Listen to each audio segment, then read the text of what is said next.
Hello friends, welcome to மகா tip channel. ஜிஆர்டியில் வந்து gold coin ஒன்று வந்து ரீசெண்டாக ஒரு 4 நாளைக்கு முன்னாடி பர்ச்சேஸ் பண்ணேன்.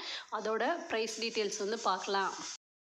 ஜிஆர்டியில் வந்து டிசம்பர் 26 அன்னைக்கு வந்து கோல்டு காயின் வந்து பர்ச்சேஸ் பண்ணேன். அன்னைக்கு கோல்டு ரேட் பார்த்தீங்கன்னா 12,835 ரூபா.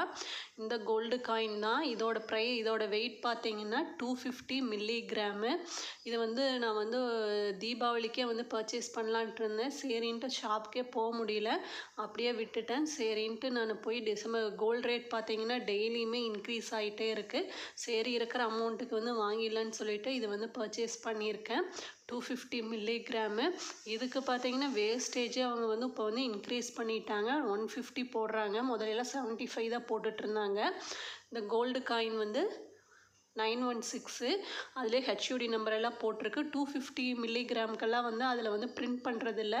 1/2 கிராமாக இருந்தால் 500 mg, 1 கிராமாக இருந்தால் எல்லாம் பிரிண்டிங் இருக்குது. அதில் நான் வெயிட் பார்த்து தான் வாங்கணும். அதில் வந்து எதுவுமே இல்லை, சாமி படம் எதுவுமே போடல. இது மட்டும் ஜிஆர்டியில் லோகோ போட்டிருக்காங்க. கோல்டு காயினோட பில் டீட்டெயில்ஸ் பார்க்கலாம். டேட்டு பார்த்தீங்கன்னா டிசம்பர் 26 ஈவினிங் ஒரு 4 o'clock வந்து பர்ச்சேஸ் பண்ணேன். அன்னைக்கு கோல்டு ரேட் பார்த்தீங்கன்னா 12,835 ரூபா. நான் வாங்கின கோல்டு காயினோட வெயிட் பார்த்தீங்கன்னா ஒரு 5 மில்லி அதிகமாக இருந்தது. 255 மில்லிகிராம் இருந்தது.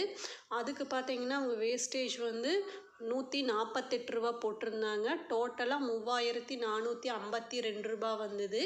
இதுக்கு வந்து ஜிஎஸ்டி வந்து 3% போடுறாங்க. ஸ்டேட் ஜிஎஸ்டி வந்து 51 ரூபா, சென்ட்ரல் ஜிஎஸ்டி வந்து 51 ரூபா வருது. 102 ரூபா வருது ஜிஎஸ்டி. நெக்ஸ்ட்டு ஃபைனில் எவ்வளோ அமௌண்ட் கொடுத்தோம்னா 3,520 ரூபா இந்த கோல்டு காயின். இந்த வீடியோ யூஸ்ஃபுல்லாக இருந்ததுன்னா சேனலை சப்ஸ்கிரைப் பண்ணுங்கள். தேங்க்ஸ் ஃபார் வாட்சிங்.